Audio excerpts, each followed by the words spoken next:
Michael, it's very easy to get emotional about old buildings. We have a lot of them in Southland, a lot of them in Invercargill. How do we come to make a clear-headed decision on the value of buildings like, say, the Toomey's building? Well, before we go and have a look at the Toomey's building, let's introduce our guest for tonight on the subject, and one who knows a lot about owning old buildings because he is the owner of the Westpac New South Wales building, on the corner of Tay and D Street. Good evening to Gary Reynolds. Good evening, Jerry. And Southland Otago Regional Manager of Historic Places Trust. Good evening, Helen Lowe. Hi. Now, we're talking about the Toomey's building, Helen. Can you tell us what you see when you first look at that building? A fine example of an arts and crafts design building from the early part of the century, which is in a prominent location in one of Invercargill's most significant streetscapes. Thank you. Gary, what do you see when you look at the building? Building standing out of place on a corner. Okay, so there we are, a couple of different views on the Toomey's building, but we've got Michael Anderson from Vibrant City to give us a tour to educate us on what is the special features of this Toomey's building. All right, driving up Tay Street towards the centre of town, done it a million times before, Michael Anderson. Why have you dragged me out here today? Jerry, I wanted to show you the building that's on the corner of Connon Street, the Toomey's footwear building here. It's an important building and I think it's worth taking a close look at. What's so striking about it? I mean, I've seen it a million times, I don't know if I notice it. Well, it's got a two-storied silhouette. It's right on the footpath and it sets up, it establishes a silhouette or rhythm which announces the start of the commercial precinct. It's a shape that's taken up and followed through in the rest of the commercial part of town. And this is really the beginning of that precinct. This is the beginning of town, the downtown. The beginning of the shopping and business part of town. From here on in, we've got two-storey buildings right on the footpath. There's a whole procession of them here. And Toomey's building is the first of them. It announces the beginning of town. Well, now we come to have a closer look at it, Michael. One guy that wandered past, he said, well, I think it needs a paint job. That was his impression of it. You take a closer look at it, it looks like something out of Toyland. It looks quaint. It's got a sense of humour. It's a building composed of a whole lot of interesting little parts. There are a whole variety of different window shapes up there. Round windows, square windows, tall skinny windows, and they set up an irregular rhythm across the facade. There are little square elements at the tops of the tall windows and up on the pediments, those pokey up bits up on top. And then there are diamond elements in the unusual roof tiles and once again in the little decorative tiles up the top and on top of the windows. And then there are curved elements in the arch forms and up on top of the pediments and in the round windows. And these things set up a kind of rhythm across the facade. So what are you meant to notice when you look at it? Well, it's meant to look irregular and informal, like it was a building that happened as a series of accidents. And that's the arts and crafts style. It's meant to be sort of naive and vernacular, like a homegrown building. Now it also addresses the corner so that as you walk around you can see different aspects of it from the corner. That's right, it's actually set up as a very clever bunch of rhythms. The tall windows march us around the corner. Well, shall we have a look at that? What a good idea. Okay. All right, let's see what this technical term addressing the corner means, Michael. Well, it's been designed in such a way so that it leads the eye around the corner in a kind of smooth progression. Okay, how have they done that? It's been done by creating a bunch of elements which set up a rhythm. There are four tall skinny windows with pediments on top and they march from Connon Street, and then there's one on the angle on the corner and then a couple on Tay Street. So they set up a kind of rhythm. Boom, boom, boom, boom. They march the eye around the corner. Has the same thing been done with the windows? Well, with the other elements, with the smaller windows and with the chimney, they kind of interrupt the rhythm with a series of casual accidental elements that are quirky and humorous and asymmetrical. Like what really sticks out to me is that big blank wall there facing Connon Street. Oh, that's the chimney element, which is there as a kind of ironic replacement for a window, but it still keeps the rhythm going by creating a large element there, a vertical element. You've got a series of these vertical elements that poke up past the roof line and interrupt the eaves line. It's a typical arts and crafts design tactic. That's a pretty old machine you got there. Yes, it is. It's older than the building here itself, actually, Jerry. Yeah. Now, did you know you had a distinctive building that you were working in here? Well, it was old, and It had all those wee fancy pieces around the top, yes, oh yes. I knew it was unique, yeah. How did you feel working in it? How do you feel about the building? Well, it's always good being big, bright, good old building, yeah, that's right, yes. With plenty of open windows and so forth. Oh, with a wee bit of, had it been painted up and done up, it would be quite a startling looking building, yes, it would be. Well, there we are. Look at Mr. Toomey there in his footwear shop. That's the name that the building is sort of taken after, and a tour there of the outside of the building by Michael Anderson. What was the essential thing to come out of that tour? Because it's a lot of almost like describing an artwork the way Michael went through it. What should we really value in it? Well, I think the first thing I mentioned was that it is built in the arts and crafts style, and Michael detailed elements of that style, which is the decoration, you know, on the building you see in the gables and the round windows, which are called Earl de Boeuf. And the sort of quirky nature of the building. I also think he's pointed out that it addresses the streetscape really well, which is another architectural and aesthetic value.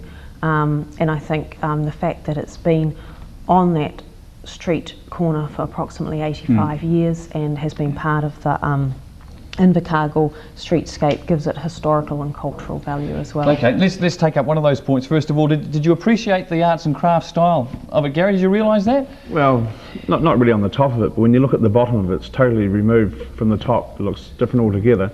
And you know, to want to save the building, the amount of money to make it look like, you know, what it does on the top and the bottom, be cost prohibitive. So the bottom with those shops, is that out of character with the actual arts and crafts style? I think that a lot of the original elements below the veranda have been modified. I think that you can say that the greatest significance in terms of the streetscape and the original detailing is above the veranda, as Gary has pointed out. I guess the question would be, in recognising the value of the building, do you have to restore it totally? That would certainly be an option if someone wished to do it, but it certainly wouldn't be a requirement of the New Zealand Historic Places Trust, because we recognise, you know, that buildings change over time, and that can be part of the history of the building as well. Right, so is the value not diminished by the fact that the underneath doesn't really fit in character with it? I think that there is some diminishment of the value as compared to, say, another building which was in toto intact. But I think that it's sort of like the degree of value and whether it diminishes it totally. And our assessment is that we believe at this stage that it would still merit registration by the Trust as it is. If it was totally as it had been originally, it just might register a higher category of registration. Now, you talked about doing it up, Gary, and I think we would all agree that it definitely needs some sort of paintwork up the top, because of the first impression is of, you know, the sort of the paint falling away there a little bit. Do we get any help with that? Is that an issue for someone who owns an old building? Well, the thing is, it costs too much money, you know, for a building like that to maintain it, and obviously foodstuffs want the site there. You know, like, to me, I think it's an eyesore where it sits there, because I mean, there's no other historic buildings around it. Okay, let's take the location aspect of it, Helen Lowe. Michael says that it fits in with the streetscape, but in fact it's on its own, and then there's a gap where the car park of Pack and Save is, and then the actual streetscape kicks in. So what Gary's saying is that it's isolated there on its own. Yeah, well, the way I'd say in terms of buildings immediately around it, it is isolated, but when you look at the streetscape and the historic values, when you enter Invercargill from the east, I think it is. Yes. The first thing you see is First Presbyterian Church. You know, that's the first really significant historic building. And then the next building that your eye is led to is the Toomey's building, with, I think it's the Town Hall on the other side of the road. Yes. And then you get the historic area which starts with the YMCA building. And I think that the Toomey's building fulfills an important part in that streetscape of leading the eye into the town.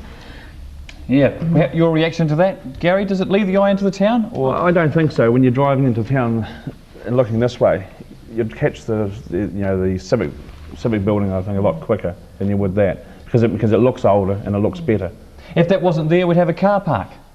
Which I reckon would enhance the look of that corner. Why are you saying that would enhance the look of the corner? Well, because for one, the baths are going to be gone shortly.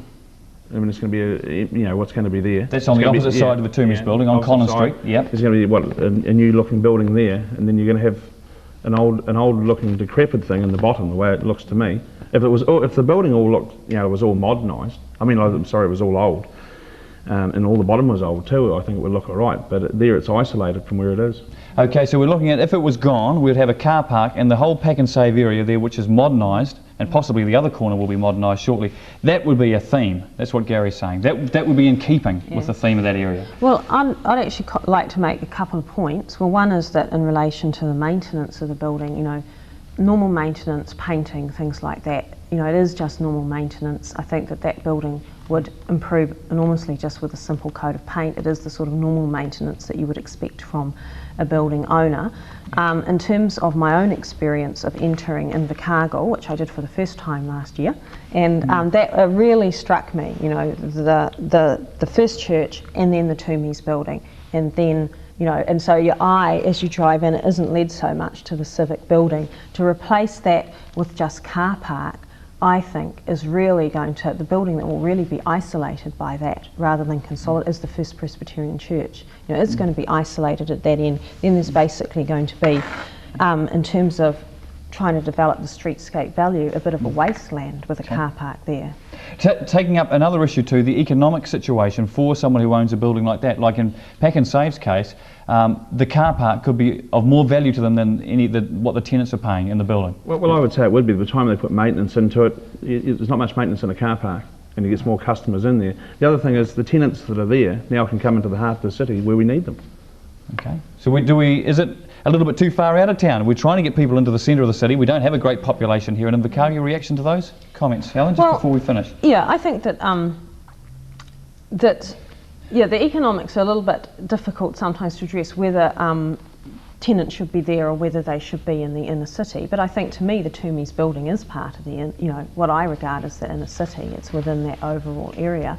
And I think that if we've, in a town which is facing the difficulties of Invercargill, you've no guarantee that those tenants will continue in the business or move into town. So perhaps it's better to keep them in the buildings where they're viable and to try and look at how you can create viable uses of the other buildings. Okay. Yep. Final overall comment there, Gary. 2,000 people have signed signatures, or put their signatures saying they don't want it to go. How many people are in Southland? Okay, well I guess there are 100,000. What do you think of the 2,000 signature, and where do you go from here? Well, I think that we're talking about Invercargill really, Invercargill community, so that's less than Southland. I think that 2,000 statistically in a community of this size is quite significant, and I think that the petition is addressed to Pack and Save, so a specific approach to them should be made, asking them to respect the value that the community puts on the building. Thank you very much, Helen Lowe, and thank you very much, Gary Reynolds. There it is, the ongoing situation with the Toomey's building. Will it be saved or will it not be saved? I think there's a demolition order, or the resource consent has certainly been passed for it, so that may be something that comes to a head later.